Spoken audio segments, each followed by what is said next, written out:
Hello বন্ধুরা, welcome back to my channel. আজ চলে এসেছি তোমাদের সাথে একটা রেসিপি শেয়ার করতে। তো যেহেতু আজকে রবিবার মানেই তো একটু চিকেন হবে। তো কিন্তু এত গরম পড়েছে, এই গরমে আর চিকেন খেতেও ইচ্ছা হয় না, কিন্তু বাড়িতে সব যেহেতু খাবে তো করতেই হবে, তাই হালকা পাতলা করে চিকেনের ঝোল বানালাম। তো দেখতেই পেলে প্রথমে আমি চিকেনটাকে ধুয়ে নিয়েছি, তারপরে পেঁয়াজ, আদা রসুন পেস্ট আর টমেটো এই যে একসাথে বেটেও রেখেছি, দেখো। তো প্রথমে কড়াইতে যেহেতু করবো না, প্রেশার কুকারে করব, খুব সহজে ও তাড়াতাড়ি। তো প্রথমে তেল দিয়ে নিলাম, অল্প পরিমাণ তেল। তারপরে তাতে দিয়ে দিলাম গোটা গরম মশলা ও তেজপাতা ফোড়ন। তারপর যে মশলার পেস্টটা করে রেখেছিলাম সেটা দিয়ে দিলাম। তারপর মশলার পেস্টটা কাঁচা গন্ধটা চলে গেলে এই চিকেনগুলো দিয়ে দিলাম। তারপর ভালো করে একটু কষিয়ে নেব।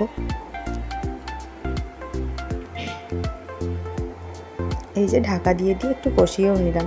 তারপরে আরেকটা বাটিতে একটা পেস্ট বানিয়ে নিলাম, সেটা হচ্ছে একটু জিরে গুঁড়ো, হলুদ গুঁড়ো, অল্প পরিমাণ লঙ্কা গুঁড়ো আর নুন দিয়ে পেস্টটা তৈরি করেছি। যেহেতু আমি কাঁচা লঙ্কাটাও ওই বেটেছিলাম পেঁয়াজ আর টমেটোর সাথে, তো সেই জন্য অল্পই দিয়েছি।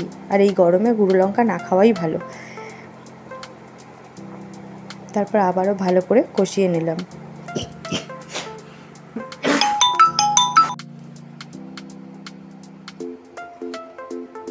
এই যে অল্প অল্প করে কষিয়ে নিচ্ছি আস্তে আঁচে দিয়ে।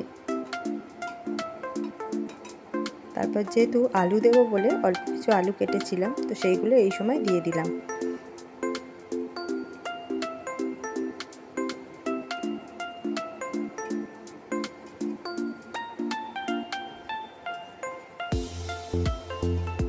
তো আবারও ভালো করে কষিয়ে নিলাম।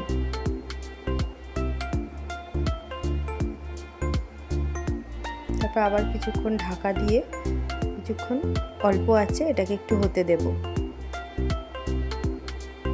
তারপর এই যে ঢাকা খুলে আবার একটু নাড়াচাড়া করে ভালো করে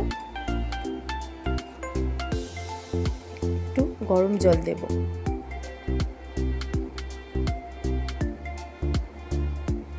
এই যে গরম জল দিয়ে নিলাম। এবারে যেহেতু আমাদের ঝোলটা অল্পই লাগবে, তো ওই জন্য অল্প পরিমাণই ঝোল দিলাম। তো তারপরে দেখো একটু ফুট ধরে গেছে, এই সময় প্রেসার কুকারের ঢাকাটা আটকে দিলাম। তারপরে সিটি ওঠার জন্য অপেক্ষা করব।